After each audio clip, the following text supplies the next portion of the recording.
il y avait vraiment une grosse tempête. Il y avait de la brume, il y avait des vagues énormes.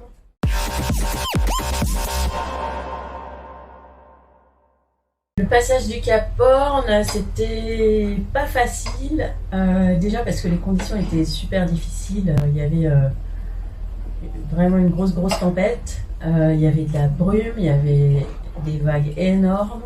J'avais subi une première avarie de quille qui faisait que ma quille pouvait rester seulement en position centrale. Ça veut dire que mon bateau manquait de stabilité. Et donc j'ai fait le choix de passer loin au sud du Cap Horn pour pas rentrer dans la grosse tempête en fait. J'ai essayé de la contourner autant que possible. Le Cap Horn, j'étais en plein cœur de mes ennuis, même si c'était pas terminé. Et en même temps j'avais hâte de passer le cap coûte que coûte pour changer de météo, pour changer d'océan, pour changer d'atmosphère. Je vais passer le Cap Horn avec des sentiments très partagés. La joie et la satisfaction d'avoir atteint cet objectif, de sortir des mers du Sud. Et la grosse déception de devoir démarrer une autre course.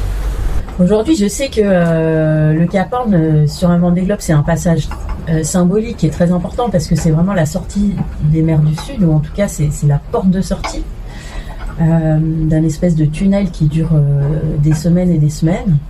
Après le Cap Horn, on peut se dire que chaque jour il va faire un peu plus chaud parce qu'on fait plutôt cap vers le nord.